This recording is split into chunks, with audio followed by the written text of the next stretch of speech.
I was sitting quietly in the doctor's waiting room when my phone rang. It was my only daughter, Angela. Her voice sounded strange cold, almost like a stranger's as she said, "Mom, we're traveling to Europe tomorrow. I already sold your beach house and your car. We needed the money. Bye." Then she hung up. Just like that.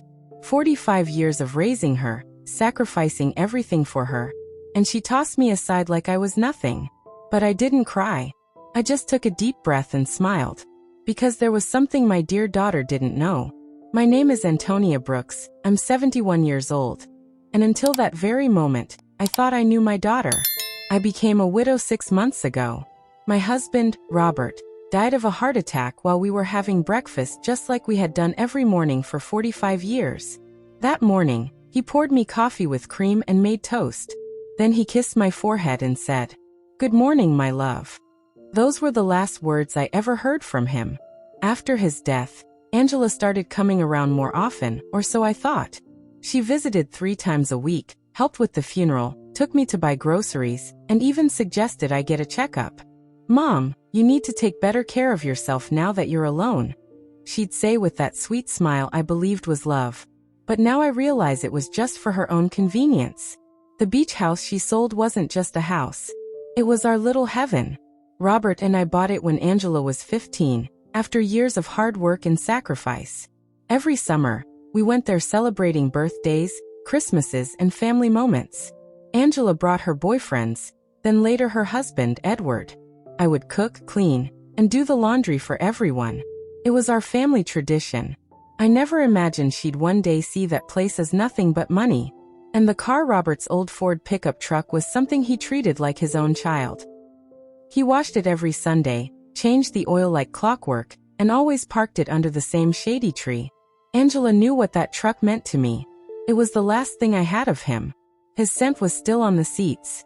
After she hung up, I just sat there on that uncomfortable green plastic chair, surrounded by sick people.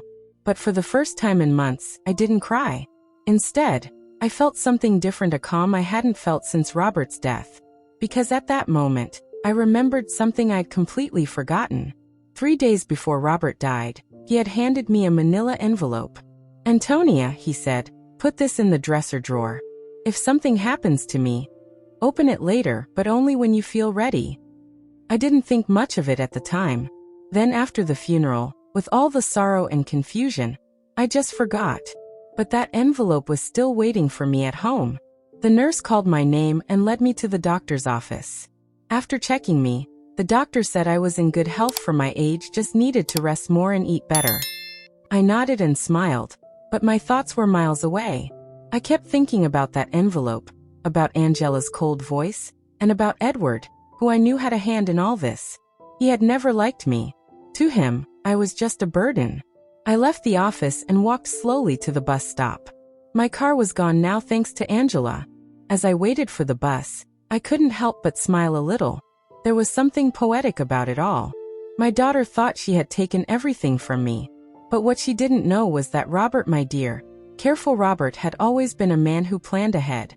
The bus came, and I sat by the window, watching the city go by. Houses, shops, people rushing everywhere, each with their own struggles, their own secrets.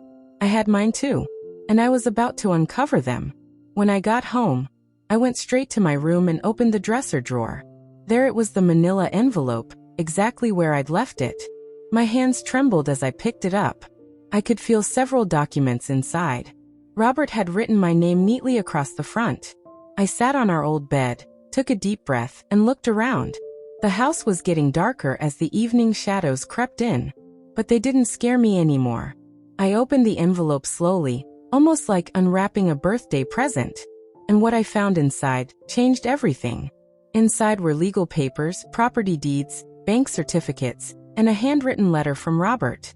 My eyes filled with tears as I saw his familiar handwriting. "My dear Antonia, if you're reading this, it means I'm no longer with you. Forgive me for keeping some things from you while I was alive. I only wanted to protect you from worries. Over the years, I invested our savings in properties and businesses.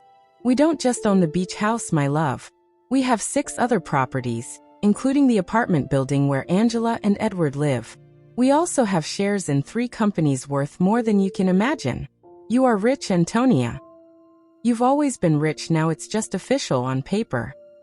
My hands trembled as I flipped through the documents. There were property deeds for houses in different parts of the city, a downtown condo, a small motel by the coast, and yes, the 20-story apartment building where my daughter lived. Robert had secretly been the owner for the past 10 years. Everything was under the name of a company I had never even heard of. And according to the documents, I was the sole heir to that company. There were also bank statements for accounts I never knew existed. The numbers didn't even look real. Robert had been a bus driver for 40 years, yet somehow, he had turned our small savings into something huge. He had invested quietly and smartly, multiplying every penny we had ever saved. I sat there, stunned. All this time, I never had a clue. In his letter, Robert explained why he had kept it a secret. I didn't want you to worry about money, and I didn't want Angela to know about our real financial situation.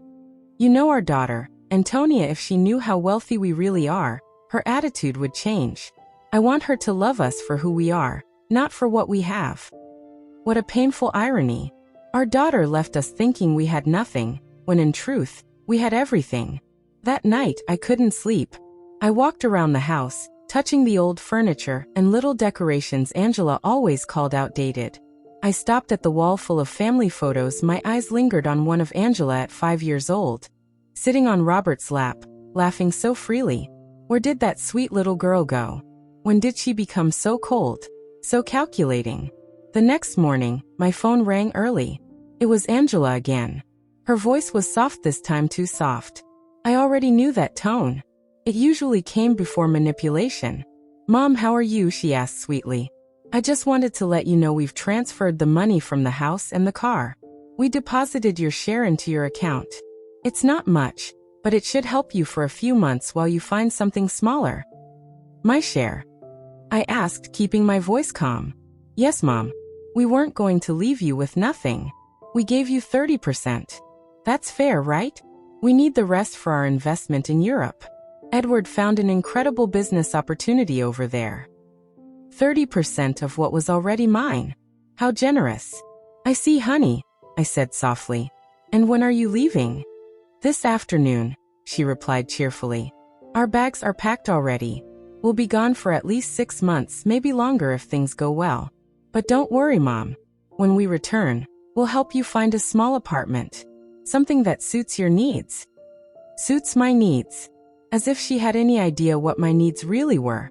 "Okay, Angela," I said quietly. "Have a safe trip." "Oh, Mom. I knew you'd understand. You've always been so compassionate. We love you so much." Then she hung up. I stood there holding the phone. And for the first time since Robert's death, I really laughed. The whole thing was ridiculous. My daughter had robbed me, sold my home and my car, and spoke to me like she was doing me a favor, all to chase some European dream that would probably fail. But what hurt me the most wasn't the money. It was how easily she threw me away. 45 years of my life raising her, loving her, sacrificing everything, and she erased me with a 2-minute phone call. That was what truly broke my heart. Still smiling faintly, I sat down and opened my laptop. Then I checked my bank account online. Sure enough, they had deposited some money into my account, an amount that probably looked generous to them. But to me, it felt like an insult. They had sold the beach house for far less than it was worth clearly. They just needed quick cash. And Robert's old truck? They sold it for next to nothing. That afternoon, I stood by my window and watched as Angela and Edward loaded their luggage into a taxi. Edward was dragging 2 huge suitcases, and Angela was carrying a shiny, expensive-looking handbag. I watched them laugh, kiss, and talk excitedly about their trip like 2 teenagers off on a fun adventure. They didn't once look up toward my window. They didn't even say goodbye. When the cab finally drove away, I sat in the kitchen with a cup of tea and spread Robert's documents out on the table. I knew I had to make some decisions. I could call a lawyer, take everything back legally, and make them pay for what they'd done. But something in me said there was a better way, one that would teach them a lesson. So I called Mr. Peterson, the lawyer who handled Robert's affairs. He had been kind at the funeral and told me to call him anytime I needed help. Well, now I really needed him. Mrs. Brooks, it's good to hear from you. How are you? I'm doing fine, Mr. Peterson, I replied. But I need to see you urgently. I found some documents Robert left behind, and I don't fully understand them. Of course, he said warmly. Come to my office tomorrow morning. I'll be waiting. That night, for the first time in months, I slept peacefully. I dreamed of Robert. He was sitting in his favorite chair reading the newspaper, just like he always did every morning. When he saw me, he smiled and said, "It's about time, my love. It's about time you stood up for yourself." When I woke up, I felt something different, not happiness exactly, but not the deep sadness I'd carried for months either. It felt like determination. For the first time since Robert's death, I had a reason to keep going. I was going to take back what was mine, but not the way Angela expected. The next morning, I took my time getting ready. I wore my wine-colored dress, the one Robert always said made me look elegant. I fixed my hair, added a touch of makeup, and when I looked in the mirror, I saw someone I hadn't seen in a long time, a strong woman. Mr. Peterson's office was downtown, in an old but classy building with marble floors and big glass windows. He greeted me kindly, but the moment I showed him the documents, his face completely changed. "Mrs. Brooks," he said slowly, flipping through the papers. This is much more than I ever imagined. Robert was a very clever man. According to these papers, you are the owner of—" "I know, Mr. Peterson," I interrupted gently. "I've already read them. What I need to know is what I can do legally." He explained that everything was in order, all documents valid, and that I was the rightful owner of all the properties. Then he confirmed what I already suspected: the sale of the beach house was illegal, because Angela had no right to sell it. "We can get the house back immediately, Mrs. Brooks," he said. "And we can also press charges against your daughter for fraud." "No, Mr. Peterson," I said calmly. "I don't want to take legal action. I want to handle this differently. I want everything to stay secret for now. Can you help me?" He looked at me curiously but nodded. "Of course. You're my client. What do you need me to do?" "I need you to quietly get the beach house back, cancel that fraudulent sale, and help me regain full control of all my properties, especially the building where my daughter lives." "I understand," he said. "It'll take a few weeks, but it's completely doable." "Perfect," I said. "And Mr. Peterson, no one can know I'm behind this. At least not yet." When I left his office, I felt like I'd just woken up from a long, heavy dream. I walked slowly through the busy streets, watching people go about their day, and thought life goes on, but for me everything had changed. I had a plan. The next few weeks were the strangest of my life. On the outside, I was still the poor widow abandoned by her daughter, but secretly, I was a wealthy woman quietly reclaiming her empire. Mr. Peterson worked quickly. Every few days he called with updates about the progress. I decided to stay in my house. It was still mine. After all, though I'm sure Angela imagined I'd move into a small rented room somewhere. Each morning I'd wake up, have breakfast at the same table Robert and I once shared, then go for a walk around the neighborhood. People would greet me kindly with that mix of pity and curiosity, usually saved for widows. One afternoon, my lifelong neighbor, Aurora, stopped by while I was watering the plants in front of the house. "Antonia, dear," she said softly, "is it true that Angela went to Europe and left you all alone?" "Yes, Aurora," I smiled. "She went with Edward. They have some business plans over there." "Oh, sweetie," she sighed. "And how will you manage? We all know Robert didn't leave much money." "If only you knew," I thought. "Don't worry, Aurora," I said kindly. "I'll be fine. Do you need anything? I can bring food or help with groceries." "You're very kind, but I'm really okay," I said. Aurora gave me that familiar look, the same one she gave me after the funeral. A mix of pity and relief that my tragedy wasn't hers. "Well, you know where to find me if you need anything," she said before walking away. Those kinds of talks happened often. The butcher, the baker, the lady from the corner shop, they all spoke to me in that gentle tone people use with someone they think is broken. I'd smile, thank them, and play along. But inside, a small part of me enjoyed it. It felt like I was living a double life, and I was. Then one Wednesday morning, Mr. Peterson called. "Mrs. Brooks, I have good news," he said excitedly.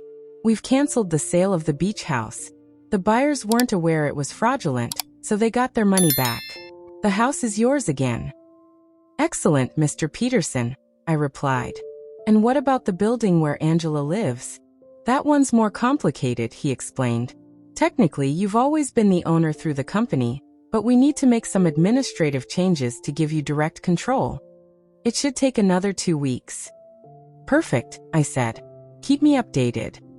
After hanging up, I sat in my kitchen with a cup of coffee and thought about Angela. It had been 3 weeks since she left for Europe. No calls. No messages. Not even a postcard. To her, I had stopped existing the moment she got the money she wanted. But I knew that was going to change soon. I decided to visit the beach house. I took the same bus route Robert and I had ridden so many times. When I arrived, the house was just as I remembered, small, cream-colored, with a cozy porch facing the ocean. The new owners had added a few potted plants by the steps, but everything else was the same. I sat on the curb across the street and stared at it for almost an hour. I remembered Angela as a child running barefoot on the sand, building sandcastles while Robert grilled fish and I made salads in the kitchen. Then her teenage years, bringing friends, then boyfriends, and finally Edward. All those summers full of laughter and love now reduced to nothing more than a quick sale for cash. After a while, an older man came out of the house and noticed me. He walked over kindly. "Are you all right, ma'am?" "Yes, thank you," I said. Just remembering. I knew the previous owners. "Oh yes," he said, shaking his head. "Such a shame what happened. We were told the elderly lady was very sick and had to sell quickly. We thought it was a great deal, but it turns out the sale wasn't legal. We had to give the house back." "Did you know them personally?" I asked. "No, not really. Everything was done through agents. They said the daughter handled everything because her mother couldn't." What a sad story. If only you knew how sad it really was, I thought to myself. "Well, I'm glad you got your money back," I said softly.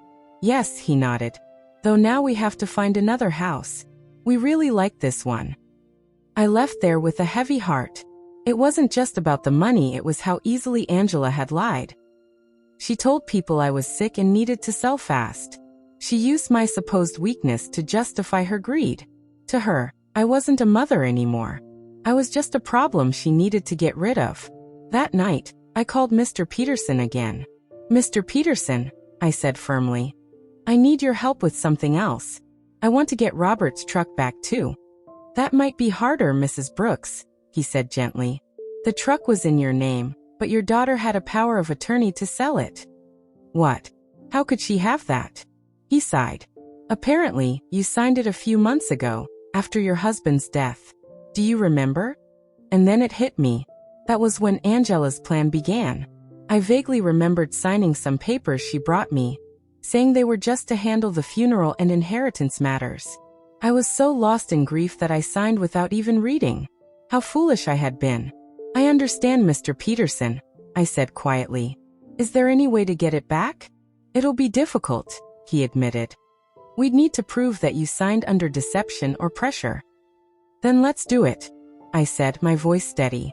"I want to take back everything they stole from me." Over the next few weeks, my life took on a strange routine. In the mornings, I was just the poor widow everyone knew. I'd go out to buy a few things, greet my neighbors, and keep up appearances like nothing was wrong. But in the afternoons, I became someone else, a businesswoman. I'd sit with Robert's old documents, talk to Mr. Peterson, and plan my next move. I started learning about finances, things I never imagined I'd have to deal with. That's when I realized Robert had been even smarter than I thought. Every single investment he made had been well planned. The building where Angela lived, for example, wasn't just earning rent, it was in an area that was rapidly growing in value. Then I discovered something else. Edward, my dear son-in-law, was drowning in debt. He'd taken out several loans using the apartment they lived in as collateral, not knowing he didn't even own it. Once the banks figured that out, he was going to be in serious trouble. One Friday afternoon, Mr. Peterson called with important news. "Mrs. Brooks, we've finished all the paperwork. You now have full control over all your properties. Oh, and I managed to get Robert's truck back. The buyer was a friend of mine, and after I explained, he agreed to return it for a small payment. Excellent work, Mr. Peterson, I said. Now, I need your help with one more thing. What is it? He asked. I want you to send a letter to my daughter. What kind of letter? An eviction notice. There was silence on the other end of the line. Mrs. Brooks, are you sure you want to do that? I'm completely sure. She made it clear I wasn't important to her. Now she'll learn how important I really am. I understand, he said quietly. Should I send it to Europe? No, I replied. Wait till she's back. I have a feeling that'll be very soon. And I was right. That same afternoon, Aurora came rushing into my house with the latest gossip. Antonia, did you hear? Edward's in trouble with the bank. My brother-in-law who works there said they're investigating some loans he took using the apartment as collateral, but turns out it's not even his. Really? I asked, pretending to be surprised. Yes. And Angela didn't know anything about it. They're saying she might have to come back from Europe to fix the mess. Apparently, Edward lied to her about the business trip. There was no business, he was just trying to run away from his debts. Perfect. Everything was going just as I expected. Angela had chosen Edward over me, had turned her back on her own mother, and now she was finally seeing who he really was. That night, I sat on the porch with a cup of tea, looking up at the stars. Robert used to say that the stars were the souls of people who had lived full lives, watching over their loved ones from the sky. If that was true, then he was up there, watching everything unfold just as planned. Thank you, my love. I whispered to the sky. Thank you for taking care of me, even after you're gone. The next morning, Mr. Peterson called early. Mrs. Brooks, I have some news. Your daughter just arrived in the country. She's at the airport alone. Alone? I asked. Yes. It seems Edward stayed behind in Europe. There are rumors they had a big fight. I see, I said calmly. Did you send the letter? I'll send it today. She should receive it tomorrow. I hung up the phone and just stood there in the kitchen, feeling both nervous and excited. After weeks of secret planning, the moment for my first real move had come. Angela was finally about to see that her mother wasn't the helpless old woman she thought she was. Angela arrived at her apartment on Tuesday night. I knew this because Aurora, who always knew everyone's business, came to tell me the next day. Antonia, she said, lowering her voice, your daughter came back last night. I saw her go in with just one suitcase, and she looked terrible pale, with dark circles under her eyes, like she'd been crying the whole flight. Completely alone. And something strange happened when the doorman asked for her keys. She didn't have them. She had to ask the superintendent to open the door with the emergency key. Interesting. That meant Edward still had the keys, either because he wasn't coming back or because Angela had found out the truth and fled. Either way, my daughter was back. And soon, she'd receive my little welcome gift. Mr. Peterson called me that same afternoon. Mrs. Brooks, the letter was delivered an hour ago. The doorman confirmed that your daughter received it in person. Perfect, I said. How much time does she have? 30 days to vacate the apartment, that's the legal standard. But Mrs. Brooks, are you really sure about this? She's still your daughter. Mr. Peterson, that same daughter kicked me out of my own house over the phone.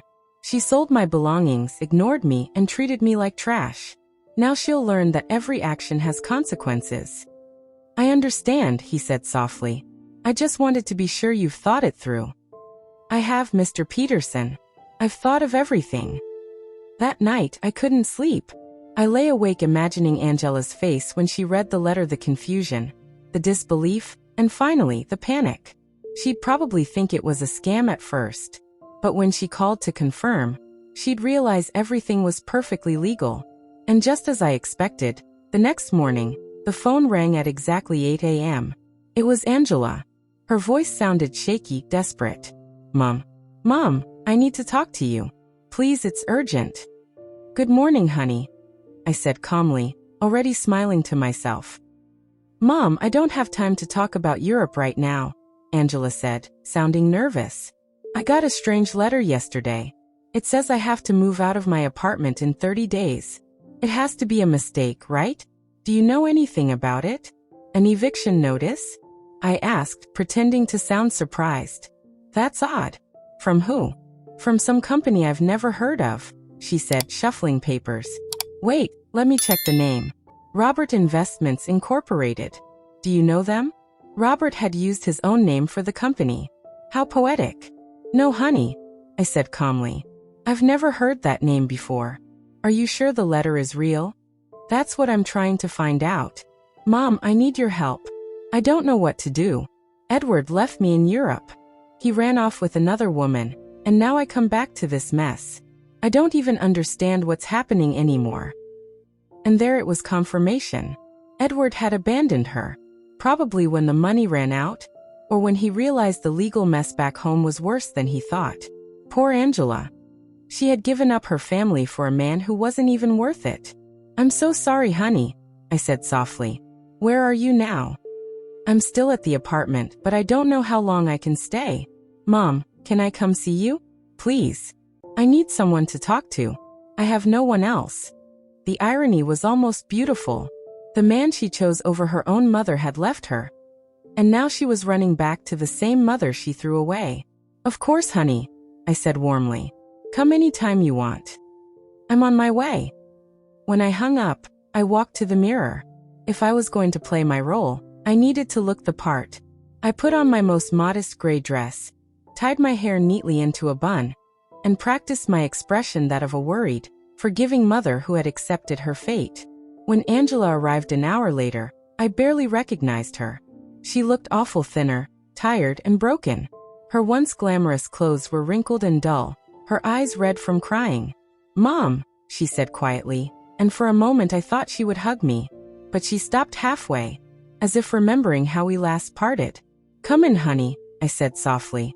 Would you like some coffee? Yes, please. We sat in the kitchen, the same place I had once opened Robert's envelope, and discovered the truth. Angela looked small sitting there, fragile, like the little girl who used to come home crying after school. Mom, she whispered. I'm so sorry for how I left. I know I didn't treat you well. It's in the past, honey, I said, trying to sound gentle. No, Mom, it's not. I said terrible things. I hurt you. And now, her voice cracked. Now I have no one. What happened with Edward? I asked. She wiped her eyes. He left me for a 25-year-old waitress in Paris. There was never any business trip, Mom. It was all a lie. He just wanted to run away from his debts, and he used the money from selling your house to do it. All the debts? I asked, pretending to sound shocked. Yes, she said bitterly. He'd been taking out loans for years, using the apartment as collateral. And now I find out he didn't even own it.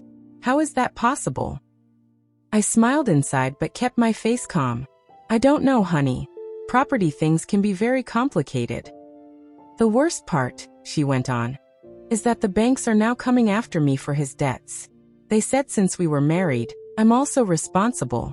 And now, on top of that, this eviction notice. Mom, I don't know what to do. I don't have any money, no job, no home. She started crying again, real tears, full of pain and exhaustion. For a second, my heart softened. I wanted to reach out, to hold her, to tell her it would all be okay. But then I remembered her cold voice that day at the doctor's office. How she'd hung up without hesitation. How she'd treated me like nothing. So I stayed quiet. Did you talk to a lawyer about the letter? I finally asked. I can't, Mom. I have no money for that. We spent everything in Europe, and Edward took whatever was left when he ran away with that woman. So, what do you plan to do now? She looked down, ashamed. I thought maybe I could stay with you for a while. Just until I find a job and can afford a small place. There it was, the question I had been waiting for. After all the betrayal, after selling my things, after throwing me aside like trash, now she wanted me to save her. She wanted the helpless old widow she had destroyed to rescue her. Of course, honey, I said with a warm smile. This will always be your home. Angela stared at me, surprised. Really, Mom? After everything that happened? You're my daughter, Angela. That will never change. She stood up and hugged me tightly. It wasn't a gentle hug, it was desperate, like someone clinging to the last thing keeping them from drowning. I hugged her back too, but this time, It wasn't out of unconditional love. It was part of the plan. Thank you, Mom, she whispered. I promise I'll find a job soon. I don't want to be a burden. Don't worry about that now, I said softly. Just rest, regain your strength, and we'll figure things out later. That afternoon, Angela left to get a few things from her apartment. I stayed at the kitchen table, staring at the empty coffee cups, thinking about how smoothly everything had gone. She had walked right into my plan broken, desperate, and completely unaware. She still thought I was the poor, abandoned mother who needed her sympathy. But that was only the beginning. Having her live under my roof was the perfect setup for the next stage of my plan. I was going to let her relax, feel safe, and believe she had finally found refuge right before she realized whose house she was truly living in.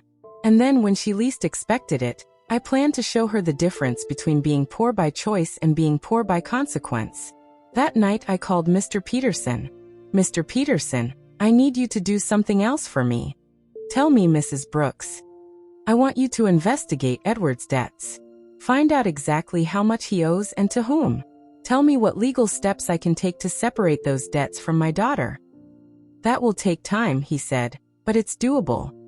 Perfect. And keep this absolutely secret.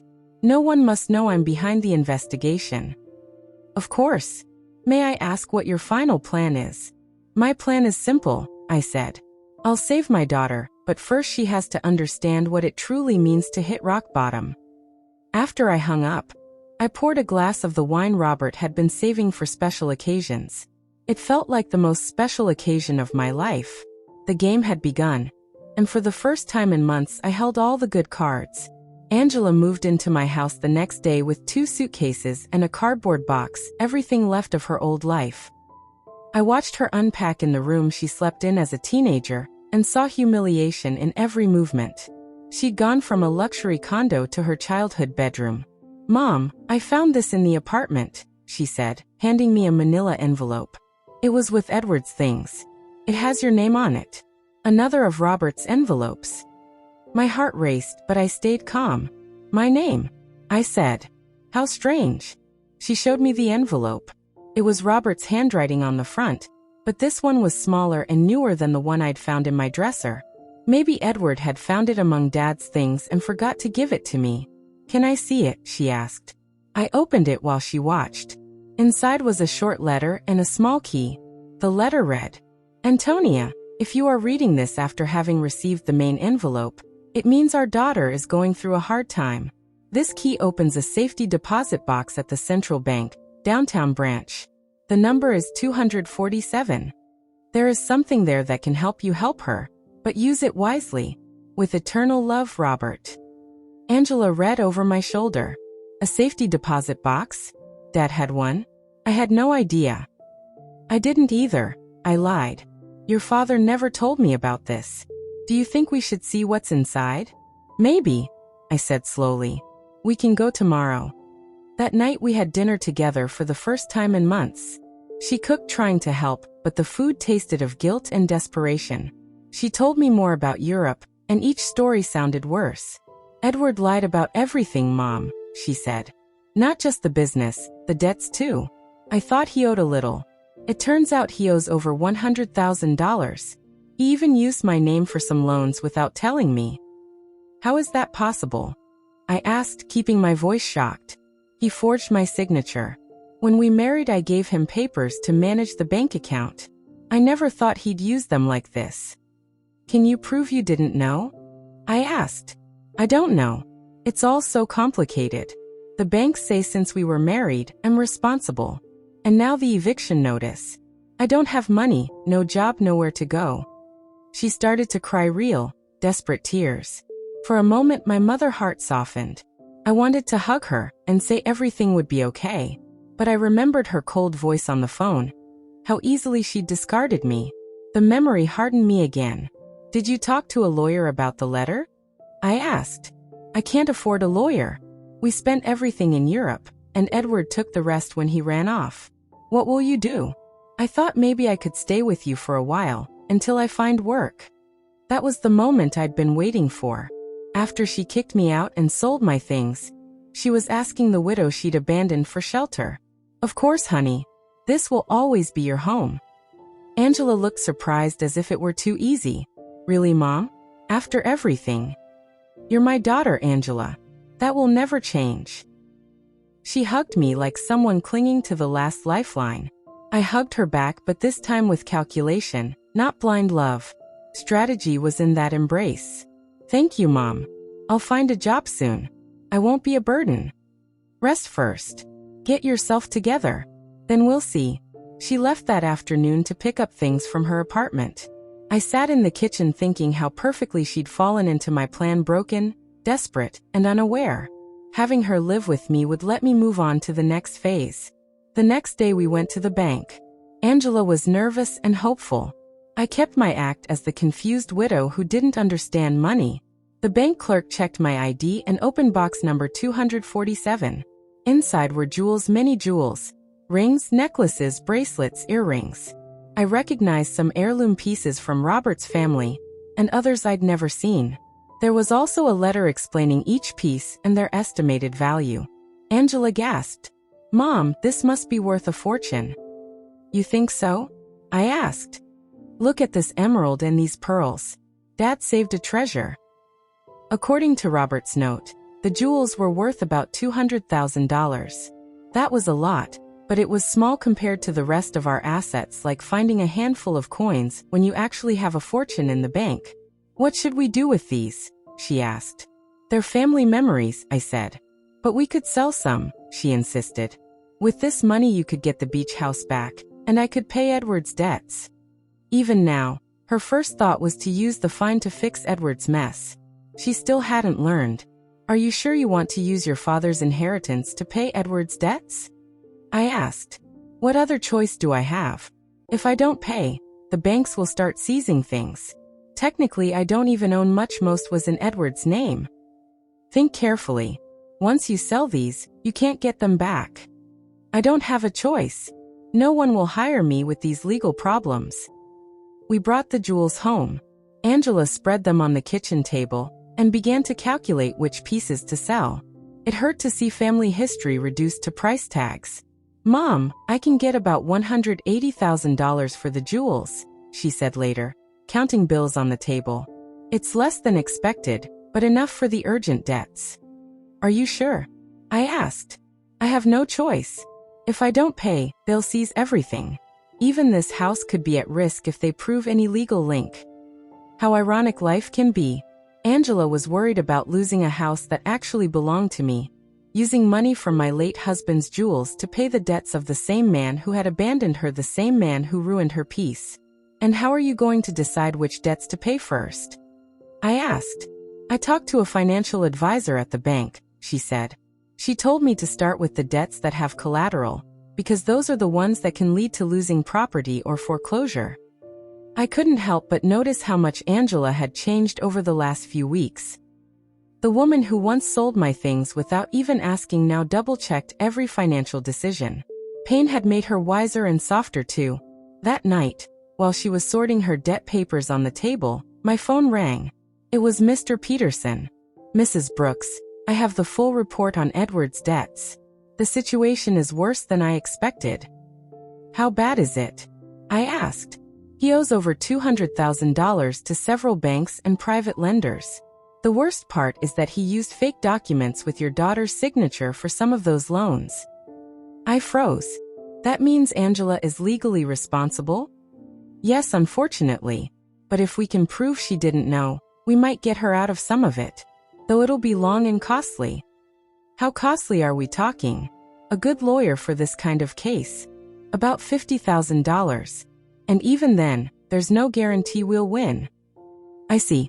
And what if she just pays the debts?" "That would be the fastest solution if she had that kind of money. But I doubt she does." "Mr. Peterson, prepare everything we need to free my daughter from those debts," I said firmly. "But don't tell her anything yet." "You're going to pay Mrs. Brooks?" "I'll do whatever it takes to protect my daughter. But this needs to be done quietly and in a very specific way." After hanging up, I found Angela sitting in the living room, staring sadly at the jewels on the table. She looked lost, like a child who had broken her favorite toy and didn't know how to fix it. "What are you thinking about, honey?" I asked softly. About Dad, she whispered. About how disappointed he'd be if he saw what I've done with my life. Your father loved you, Angela. He'd understand. No, Mum. He raised me to be responsible and to value family, not to be selfish. But I was selfish. I left you for a man who turned out to be a liar. I sold our family memories for money. I ruined everything he built. For the first time since she came back, I heard real regret in her voice. Not just guilt over the consequences, but the pain of truly realizing she'd done wrong. People make mistakes, honey, I said gently. The important thing is learning from them. But how do I learn from this, Mom? How do I fix what I destroyed? There it was, the question I'd been waiting for. She was finally ready to face the truth. But it wasn't time yet. First, she needed to hit rock bottom completely. The next few days were crucial for my plan. Angela decided to sell most of the jewels, keeping only the engagement ring Robert had given me and a small necklace that once belonged to her grandmother. I watched as she researched prices, talked to jewelers, and tried to negotiate. It was painful watching her trade pieces of family history for cash, but it was necessary. Mom, I got $180,000 for the jewels, she said one afternoon, counting the bills on the kitchen table. It's less than I hoped for, but it's enough to cover the most urgent debts. Are you sure you want to do this? I asked. I have no choice, she sighed. If I don't pay soon, they'll take everything. Even this house could be at risk if they prove I have some legal connection. How ironic, I thought again. She was worried about losing a house that was mine, paying off the debts of a man who ran away using jewels left behind by the man whose fortune could actually save her. And how are you going to decide which debts to pay first? I asked again, curious to hear how her mind worked now. I talked to a free advisor at the bank, she explained. She told me to focus on the debts tied to property first. Those are the ones that can lead to foreclosure. Angela had truly changed. The woman who once acted recklessly was now cautious, humble, and thoughtful. Pain had shaped her into someone new, responsible, but fragile. That same night, while she was arranging her debt papers, Mr. Peterson called again. Mrs. Brooks, he said, we've located Edward. My heart skipped. Where? In Paris, just as your daughter suspected. But there's more. He's trying to get French residency through a fake marriage with that young woman your daughter mentioned. A fake marriage? Yes. Apparently, she needs papers, and he needs a way to stay in Europe without being deported. But here's the key part: we found evidence that he forged your daughter's documents on purpose to flee the country. So that means Angela can clear her name? With this evidence, yes. We can prove fraud and coercion. She won't have to pay any of his debts. It was perfect, the solution I'd been waiting for. I could save my daughter legally, without her ever knowing I had the power or money to do it. Mr. Peterson, I said, start the legal process immediately. Don't tell my daughter anything. I want everything settled before she knows. I don't want to give her false hope. Understood. It'll take about 3 weeks, maybe a month. Perfect. When I hung up, Angela looked at me curiously. Who was that, Mom?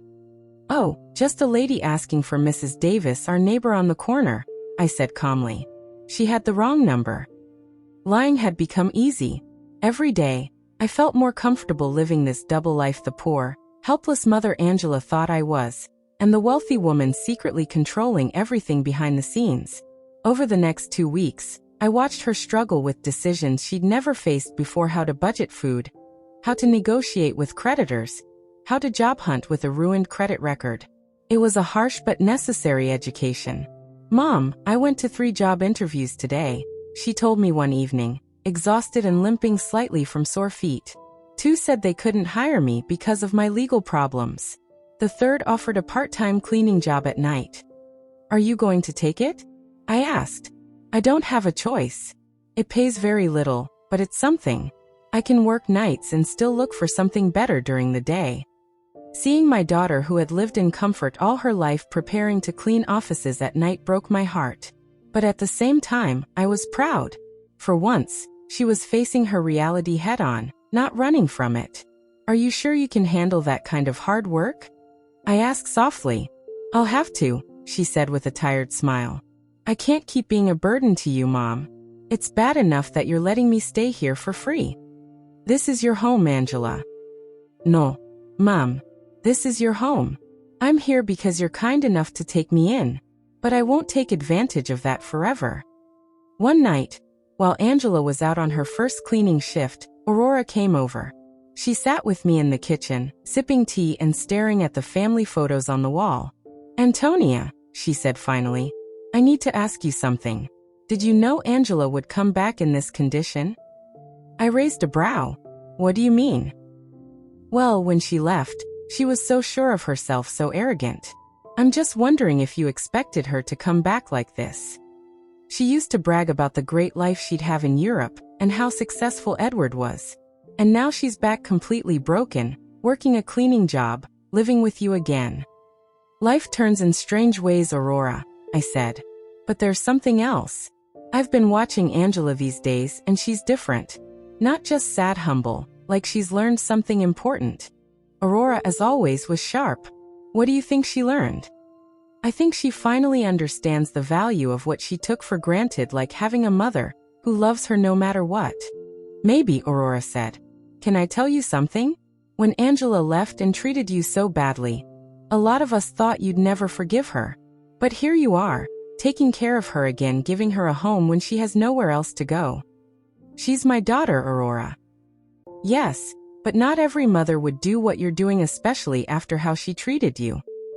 If only Aurora knew the whole truth, that I could fix every one of Angela's problems, but I was choosing to let her struggle a little longer, so the lesson would stay. Do you think I'm doing the right thing? I asked. I think you're doing what a good mother does, she said. But I also think Angela needs to fully understand what she lost when she abandoned you. What do you mean? She needs to value you not just as the mother who rescues her, Aurora said, but as the strong woman who built a steady life for 45 years. She needs to respect you, not just need you. Aurora was exactly right. That was the whole point of my plan. I didn't want Angela to return just because she was desperate. I wanted her to come back with real respect and grown-up love. And how do you think that can happen? I asked. I think it's already happening, Aurora said. I've seen her these past few days. The way she talks to you now is completely different. She's not the daughter who orders you around or treats you like a burden. She's a woman who's honestly grateful to have a mother like you. That night, when Angela came home from work, I saw something new in her, tired, yes, but dignified. She had earned those few dollars herself, and it mattered to her. How was your first day? I asked.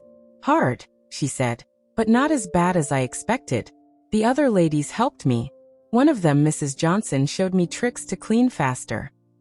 Mrs. Johnson? Yes. She's 60 and has cleaned offices for 20 years. She started when her husband left her with 3 kids. She said it's not the job she dreamed of, but it gave her independence and dignity. She sounds wise. She is. She told me something that stuck, Angela said. She said there are 2 kinds of people who end up doing this job. Those who never had opportunities, and those who had them and ruined them. She asked me which one I am. And what did you say? I told her the truth, that I had everything.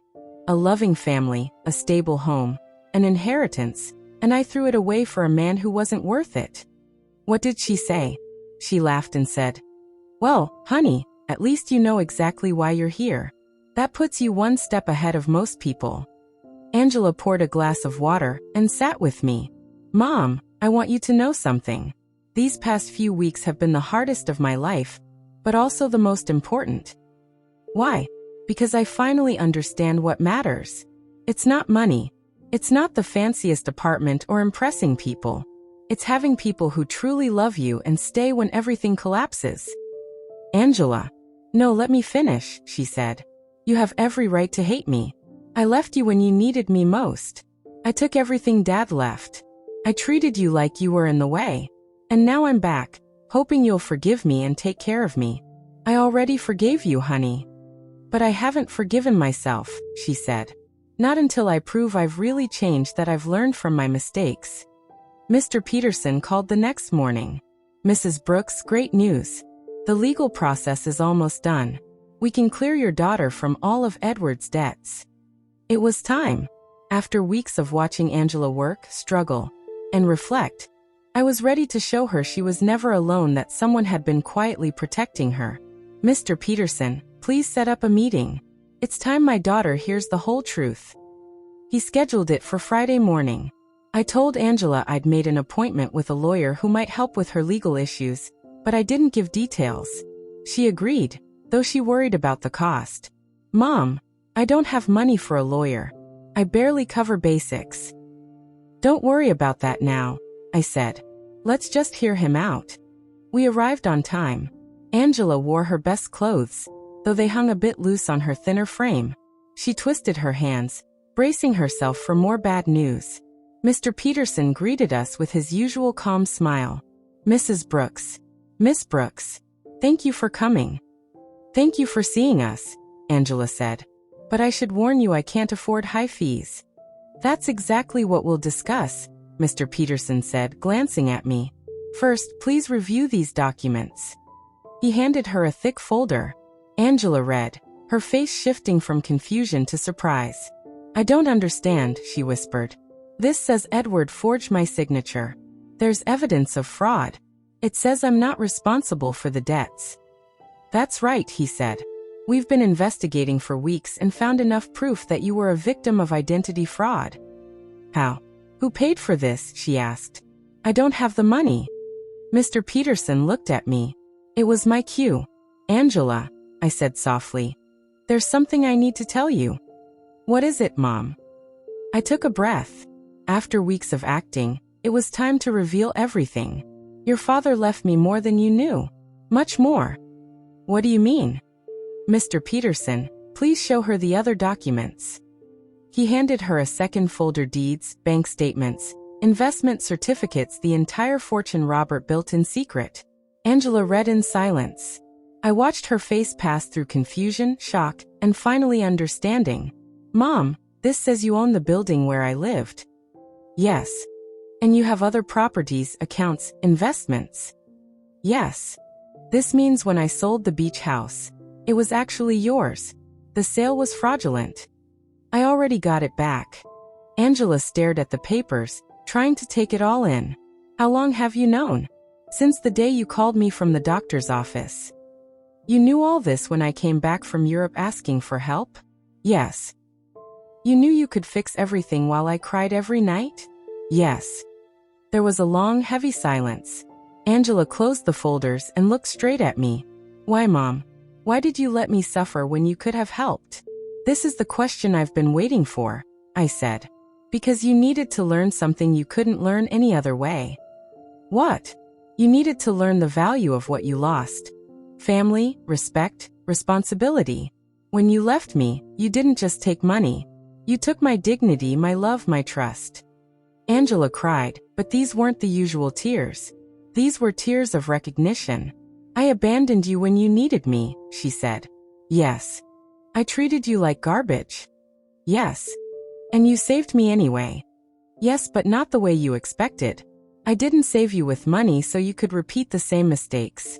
I saved you by letting you hit bottom, so you could learn to save yourself. Mr. Peterson stepped in gently. Miss Brooks, your mother has covered all legal costs to clear you of Edward's debts. She's also recovered all properties sold illegally. You are free of legal problems. And my cleaning job? Angela asked. You can quit if you want, I said. But I hope you don't. Why? Because that job is teaching you something you never learned when life was easy: how to value your own effort, the dignity of honest work, and the worth of every dollar. Angela wiped her tears and looked at me with an expression I hadn't seen in years, not a needy child's look, but a grown woman's respect.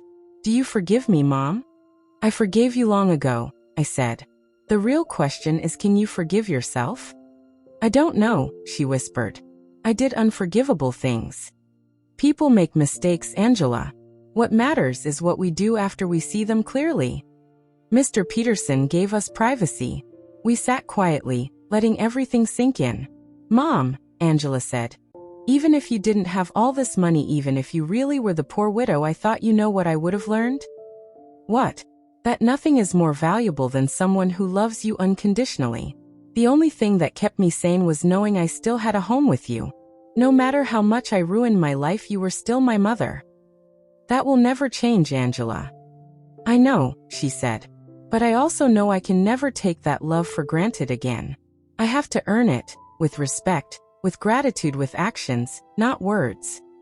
We left Mr. Peterson's office with a new relationship. We weren't just mother and daughter by habit. We were two adults who chose each other after a brutal test. The next weeks were about rebuilding, but not the way Angela once imagined. Even knowing I could fix everything, she kept her night job. Mom, I need to finish what I started, she told me as she got ready for work. I can't just jump back into comfort like nothing happened. Are you sure? I asked. You don't need to punish yourself forever. It's not punishment, she said. It's how I remember who I was and who I want to be now. I watched her put on her uniform, something unthinkable months ago when she lived in luxury with Edward. But there was a new strength in her walk. She wasn't the broken woman who arrived at my door. She had found dignity in honest work. That afternoon, Aurora stopped by, like she often did. Antonia, there are strange rumors going around, she said. What kind? People say you're not as poor as we thought. Someone saw Angela leaving a fancy law office downtown, and then paying off her debts at the bank. People talk, Aurora. They're also saying you got your beach house back, and somehow solved all of Angela's legal problems. That takes a lot of money, Antonia. Aurora knew me too well to fool her much longer. What do you want to know? I asked. I want to know if my friend of 40 years has been lying to me. I poured tea and sat across from her. It was time to tell someone else the truth. Robert left me more than anyone knew, Aurora, much more. How much more? Enough that Angela and I never have to worry about money again. She sat quietly, absorbing it. Then why pretend to be poor all these months? Because Angela had to learn something she couldn't learn any other way. I told her everything: Angela's cruel call, my quiet plan, the long weeks of letting her hit bottom, and the reveal at Mr. Peterson's office. Antonia, Aurora said slowly, that's brilliant and terrible at the same time. Terrible. Yes, because you let your own daughter suffer when you could have helped. But also brilliant because I understand why. Angela needed to learn the value of what she'd thrown away. If you'd just handed her money, she'd have learned that someone will always rescue her from bad decisions. Exactly. But didn't it hurt to watch her suffer? Every day, I said. Every night I heard her cry. Every morning I watched her leave for work, tired and defeated. But if I rescued her too soon, she wouldn't learn the whole lesson. And do you think she learned it?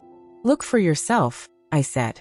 She knows she has access to enough money to live comfortably, but she still keeps her job. She could move somewhere nicer, but she chose to stay here with me.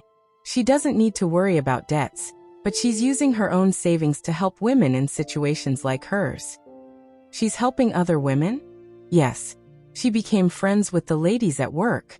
She's using some of her cleaning wages to help a coworker pay for her son's daycare. Aurora smiled. That's not the Angela who went to Europe. No, I agreed. It's not. This Angela understands that money is a tool, not the goal. She finally understood that real dignity comes from work and respect, not from things. That night, when Angela came home from work, she found me reading in the living room. Mom, I have to tell you something, she said. Today Mrs. Johnson asked if I was the daughter of the rich lady from the north side of town. What did you tell her? I asked. I said yes, that you have enough money for me not to work. She paused. And do you know what she asked next? What? She asked why I was still working. So I told her I needed to prove to myself that I can stand on my own 2 feet. And what did she say? She laughed and said, Honey, that's the difference between being rich and acting rich. Your mom taught you how to be truly rich. Mrs. Johnson is very wise, I said. She is, Angela nodded. And she helped me see something important. It's not about how much money you have, it's about how you use it and your attitude toward it. Angela sat beside me on the sofa. Mom, I've made a decision. I'm going to keep living here with you, but not as a daughter who ran home to her mother. I want to stay as a grown woman choosing to share her life with her mom. What's the difference? The difference is I'll pay my share of the expenses, she said. I'll help with the house, and I'll treat this as a partnership between two independent women who love and respect each other. Angela, you don't have to. Ido, Mom. I need our relationship to be different from before. I used to take your love for granted. Now I want to value it and take care of the most important relationship in my life. And your job. I'll keep working, maybe not cleaning forever. I want to go back to school and build a more meaningful career. But I'll do it step by step, earning every chance I get. Do you know what you want to study? Yes, social work, she said. These weeks showed me how many people struggle without support. I want to use what we have to help other women going through what I went through. She hadn't just learned to value what she had. She'd found a way to turn her experience into something good. And Edward? I asked. Mr. Peterson said he was arrested in France for the fake marriage, she replied. He'll be deported soon. But honestly, Mom, I don't care anymore. That part of my life is over. You don't feel any resentment? No. In a strange way, he did me a favor. If he hadn't betrayed me, I wouldn't have hit rock bottom. And without that, I might never have learned to value what I have. That night, for the first time in months, I slept in complete peace. My plan had worked. Angela had learned what she needed and she came out stronger, wiser, and more compassionate. Robert would have been proud. 6 months later, our lives settled into a new balance neither of us expected. Angela finished her social work program with excellent grades. I used some funds to start a foundation for women facing domestic violence and financial abandonment. Mom, the university letter came. Angela said one morning, walking into the kitchen with an envelope. I got into the master's program. I start next semester. And I'm paying for it myself. I've been saving from my city job. The salary isn't big, but I've learned to live on the basics and respect every dollar. Are you sure? We can easily cover the masters. I know, but I need to do this on my own. That's who I am now. Aurora visited that afternoon, like she had every Friday for months. She'd become a trusted friend to both of us, watching the change with interest. Antonia, I have to admit something, she said, pouring a second cup of tea. At first, I thought you were cruel to Angela. And now? I asked. Now I think you're the wisest mother I've ever known. Look at your daughter, really look. She was right. The Angela studying in the living room was not the woman who flew to Europe. This Angela had quiet confidence rooted in her own effort, not in luxury. Did you know I saw Angela at the store buying vegetables for a family she helps through her job? Aurora asked. When I asked why she used her own money instead of the program's budget, she said some things can't be measured in official budgets. That night, Angela and I ate on the porch, our new tradition. We talked about our day, our plans, and simply enjoyed being together. Mom, I got a strange letter today, she said, slicing her salad. From who? Edward. My shoulders tightened. Yes. From prison in France. He got 2 years for marriage fraud. He says he regrets everything and wants my forgiveness. How do you feel? Honestly, nothing, she said. No anger, no sadness, no revenge. It feels like it happened decades ago, not months. Will you write back? No. Not because I hate him, there's just nothing to say. The woman who married him doesn't exist anymore. This Angela has nothing to talk to him about. Her voice carried a new strength, the kind that comes from falling hard and getting up on your own. Do you know what this taught me, Mom? What? That real love isn't the one that tells you what you want to hear. Real love teaches you what you need to learn even when it hurts. Edward told me what I wanted to hear and promised luxury without effort. You taught me that true wealth comes from hard work, respect, and real relationships. After she went to study, I sat alone on the porch, looking at the stars and thinking of Robert. I had promised to care for our daughter, and I finally felt I had done it the right way. I didn't care for her by handing out money. I cared for her by teaching her to care for herself. I didn't save her by fixing her problems. I saved her by helping her learn to solve them. The next day was Sunday. We planned to visit the beach house together for the first time since I got it back. Angela hadn't wanted to go earlier. She needed time. Ready? I asked as we got into the truck. I think so, she said.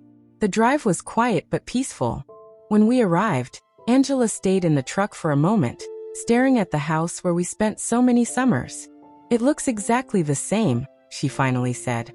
Some things don't change, I said. But we do. I'm not the same person who sold this house, she said softly. We went in together. Everything was neat and familiar, just as Robert and I kept it. Angela walked through each room, touching the furniture and looking at the photos on the walls. Mom, I want to apologize, she said. You already did, honey. No, specifically for this house. Not just for selling it, but for reducing our memories to a transaction. It's forgiven. This house holds 40 years of summers, birthdays, Christmases, she said. Dad built that porch. You planted that garden. I learned to swim on that beach. And I turned it all into cash for a man who didn't deserve it. She sat on the sofa where Robert used to read on Sundays. Do you know what hurts the most? What? That when I sold it, I felt nothing. It was just another property. But now being here, I can feel Dad everywhere, hear his laugh, smell his morning coffee, see his glasses on the table. He's here, Angela. He always has been. I know, she whispered. And I know he's proud of how you handled everything. We spent the day cooking, cleaning, and fixing small things. It felt like reconnecting not just with the house, but with what it stood for. When the sun began to set, we sat on Robert's porch, looking at the ocean. Mom, I have an idea, she said. What is it? Let's turn this house into a temporary shelter for women leaving domestic violence, somewhere safe while they rebuild. It was perfect. Robert would have loved that. I think it's beautiful, I said. We can use the foundation's resources to maintain it, and you can oversee it through your job. Are you sure you want to turn our family sanctuary into that? The best sanctuaries are shared, I said. Dad always said a house isn't truly a home until it opens its doors to people who need love. He was right, she smiled. We drove home that night with a new mission and a renewed bond. We weren't just mother and daughter bound by need. We were two women choosing to build a life together on love, respect, and purpose. Before sleep, I spoke to Robert in my heart. We did it, my love. Our daughter understands what truly matters. And for the first time since he died, I felt he answered.